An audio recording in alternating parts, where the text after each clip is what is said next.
tous. Alors je vais vous parler assez rapidement des premiers résultats du projet Lost in Zoom, projet européen que je pilote depuis 1 an et demi. Et bon, je vais aller très vite sur les différents sujets que je vais aborder. Et n'hésitez pas à venir me voir, à poser des questions dans le temps de la séance, puis à venir me voir si vous souhaitez discuter des différents points que je vais présenter. Alors, je pense qu'il faut d'abord commencer par poser le contexte. Alors je vérifie, ça bouge. Alors c'est pas très fluide, hein. Quand vous utilisez votre téléphone, ça bouge de manière beaucoup plus fluide, mais l'idée c'est de dire que le sujet d'étude de ce projet sont les cartes qu'on appelle panscalaires. Alors qu'est-ce que ça veut dire? Ça va être des cartes multi-échelles qui sont interactives et dans lesquelles on peut zoomer, dézoomer. Et en fait ces cartes, elles sont très différentes des cartes que je considère moi comme plus statiques, parce qu'en fait on va avoir un chemin d'exploration, un chemin qui va être constitué de plusieurs vues cartographiques entrecoupées et d'interactions qui vont être un zoom avant, un zoom arrière ou un pan. Et finalement, la carte panscalaire, elle a beaucoup plus de valeur que chacune des échelles qui sont parcourues. L'information qui est transmise, elle est aussi transmise via la dynamique de l'exploration, et c'est pour ça qu'elles sont panscalaires. Donc, ce qui se passe avec ces cartes, c'est qu'on est souvent, il nous arrive souvent d'être légèrement désorienté quand on les utilise. Alors, je vais vous essayer de vous raconter rapidement une histoire qui m'est arrivée. L'an dernier, j'envisageais d'aller à une conférence au Japon, à Kobe, et donc j'ai commencé par voir une carte à petite échelle de Kobe pour voir à quoi ça ressemblait. Donc j'ai vu que Kobe était situé dans la baie d'Osaka, et c'était constitué d'une petite bande de villes entre la baie et ce qui semble être une montagne, hein, vu la forme des routes. Et donc ensuite, j'ai tapé l'adresse de la conférence et je suis arrivé sur la carte de droite. Et bon, là, j'étais complètement perdu du fait du changement de mode de représentation, mais aussi parce que j'avais perdu tous mes points de repère, qui étaient la montagne et la baie. C'était pas très nombreux. Donc il a fallu que je zoome, que je dézoome un certain nombre de fois. Et puis bon, j'ai commencé à repérer et vu où était la conférence par rapport à la ville. Bon, il se trouve que j'y suis pas allé, donc tout ça servait à rien. Mais ça me donne un bon exemple de ce qu'est la désorientation, et ça m'a donné l'idée avec mes collègues du projet d'avoir ce modèle de ce qu'est la désorientation quand on utilise ces cartes, qui est en fait c'est plus l'orientation qui est un phénomène de réconciliation, c'est-à-dire qu'à chacune des vues cartographiques qu'on va visualiser, on va essayer de réconcilier cette vue avec notre carte mentale. Et la carte mentale, elle va être constituée des éléments qu'on a dans notre mémoire à long terme, hein, des choses qu'on sait sur le monde. Moi, par exemple, je sais que ma maison, elle est située dans la ville de Nantes, qui est située à côté de la Loire et qui est située à l'ouest de la France. Donc, par des relations spatiales et des points de repère, j'ai construit ma carte mentale. Et par ailleurs, la carte mentale, elle va s'enrichir au cours de l'exploration par les cartes qu'on a vues précédemment, les vues cartographiques qu'on a vues précédemment. Donc par exemple, pour l'exemple de Kobe, dans ma mémoire à court terme, j'ai stocké le fait que Kobe était une petite bande de terre localisée entre la baie d'Osaka et une zone montagneuse. Et donc, la carte s'enrichit, on réconcilie, et quand on n'arrive pas bien à réconcilier, c'est là qu'on est désorienté. Et donc, pour tester ce modèle, en fait, dans le projet, on a mené un certain nombre d'expérimentations avec des utilisateurs de cartes pour essayer de voir si on était plus ou moins proche de ce qui arrive vraiment aux gens. Alors, je vais d'abord vous parler d'une première expérimentation qui cherche à voir si on est plus désorienté après un zoom avant, un zoom arrière, ou juste un pan quand on se déplace à la même échelle. Donc on voit ici sur ces deux cartes que quand on zoome en avant, on perd un peu ses repères, hein. Dans la carte de droite, on ne voit plus la Garonne qui servait de point de repère sur la première carte. Donc il y a une hypothèse qui est que peut-être le zoom avant génère plus de désorientation que les autres interactions. Donc on a fait une expérience qui s'appelait Fog Detector. Peut-être certains d'entre vous y ont participé il y a quelques mois, en fin d'année dernière. Donc on montrait des cibles dans des cartes aux participants, ils devaient la mémoriser, et puis après on leur montrait, il y avait une interaction qui était un pan, un zoom avant ou un zoom arrière. On revenait vers une vue cartographique proche de la première, et les gens devaient cliquer le plus rapidement possible sur la cible quand ils avaient retrouvé l'endroit où elle était. Donc logiquement, si on est plus désorienté, on met plus de temps à retrouver notre cible. Donc, je ne vais pas rentrer trop dans le détail des résultats, mais ce qu'on voit dans les résultats de cette expérience, c'est qu'en effet, le zoom avant avec un grand saut d'échelle est vraiment la tâche qui s'avère la plus difficile. C'est dans ce cas-là qu'on a le plus de mal à retrouver la cible. Donc il y a à peu près 1 seconde d'écart entre le temps de réponse après un zoom avant à grande échelle et les autres interactions comme le pan, le zoom arrière, ou même ce qui s'avère être le plus facile, c'est le zoom avant avec un tout petit saut d'échelle. Alors on a fait aussi des expériences avec des eye trackers. Donc les eye trackers qui vont mesurer l'endroit où nos yeux se portent quand on regarde quelque chose. Donc ici en l'occurrence des cartes. Donc ici je vous montre ce qu'on appelle des points de fixation. C'est les moments où notre regard s'est fixé pendant un certain nombre de microsecondes sur la carte. Et ce que vous voyez avec différents rayons correspond à des moments où on a regardé la carte à très grande échelle, donc ça c'est les tout petits rayons, les petits points, et quand les gens regardaient la carte à petite échelle, ça fait des points plus gros. Et donc ce qu'on tire de cette expérience, bon, je vais aller très vite encore une fois, mais il y a une première tendance qui est assez intéressante, c'est que les gens quand ils zooment, ils regardent leur curseur quand ils utilisent une souris. Donc c'était une expérience là avec une souris et pas avec les doigts.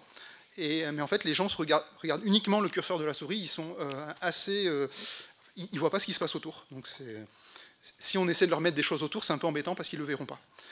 Et on remarque aussi qu'ils vont beaucoup regarder des points de repère, ce que nous on va appeler des ancres. Donc ici par exemple, la gare Montparnasse a été un point de repère, et puis quelques stations de métro. Et donc ensuite, on s'est dit qu'on allait réaliser des expériences autour de ces ancres pour essayer de mieux les comprendre, mieux comprendre leur rôle dans les mécanismes d'orientation et de réconciliation. Alors, on a fait une autre expérience auquel vous avez peut-être aussi participé, parce qu'elle était également en ligne, qu'on a appelée Angkor Wat. Et donc, on a demandé aux gens de dessiner sur une carte, sur leur écran. Donc là, ici, on voit quelqu'un qui dessine de manière pas très précise le tracé de la Seine à Paris. Donc on a demandé à plein de gens de faire ça, donc on se retrouve avec tout un tas de dessins qui sont plus ou moins correspondants. Donc bon, on les met en correspondance, on en fait des cartes de chaleur, des visualisations en 3D, ce qui nous permet d'identifier ce qui s'avère être des encres qui font consensus auprès des gens.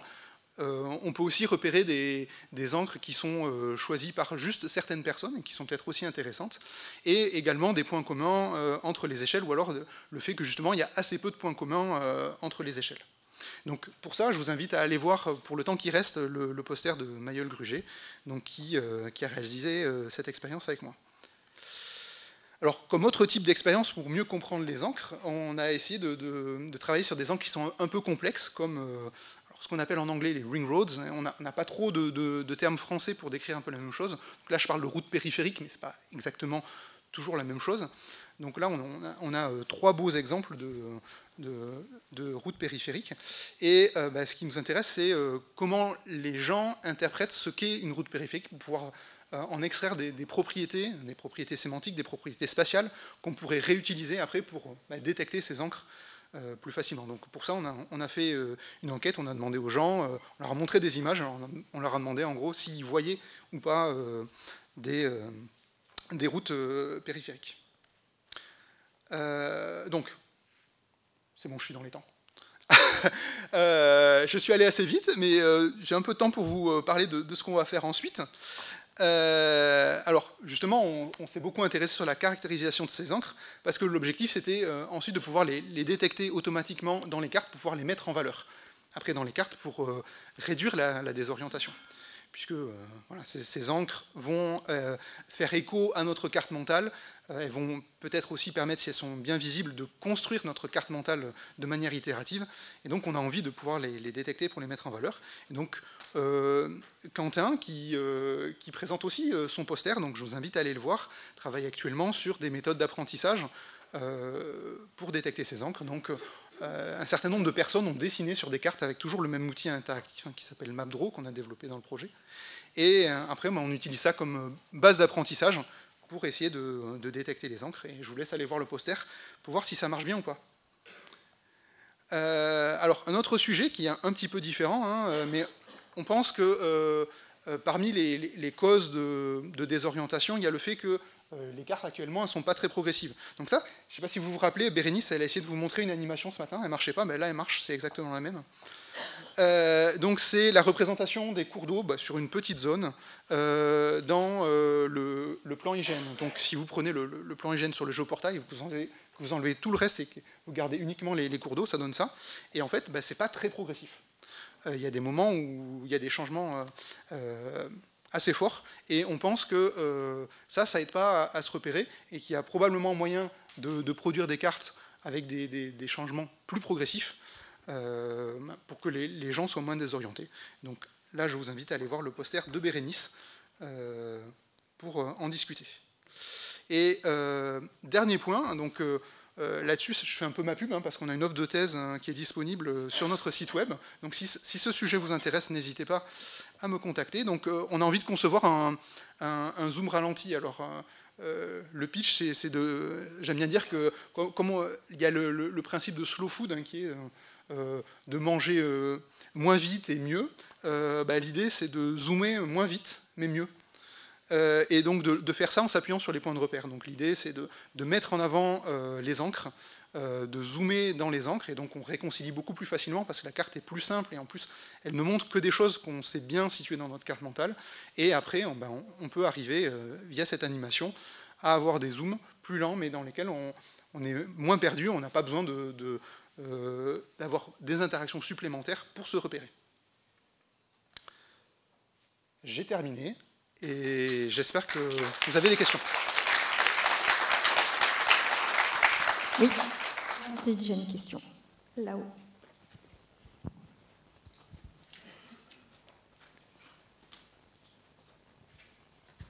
Merci beaucoup Guillaume pour cette jolie présentation, j'ai bien aimé, c'est vachement intéressant. Je pose une question que je t'ai déjà posée, Guillaume, et les toponymes là-dedans, puisque d'échelle en échelle, ils n'ont pas la même position. Voilà. Alors, clairement, les toponymes, quand je parle d'encre, je ne sais pas si on le voit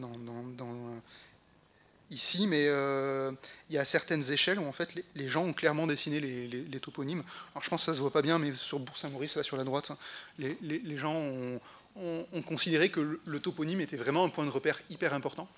Et de manière générale, c'était une intuition qu'on avait et qui a été confirmée par cette enquête.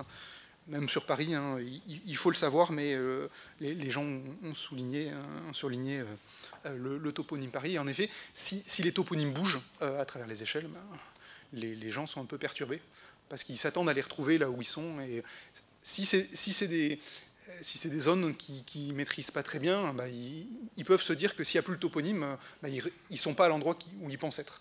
Donc c'est très très important, le placement de toponyme. Bon, ce n'est pas quelque chose que j'apprends aux gens de l'hygiène qui sont spécialisés en cartographie dans cette salle, mais c'est vraiment quelque chose de très important et qu'il faut réfléchir donc de manière panscalaire.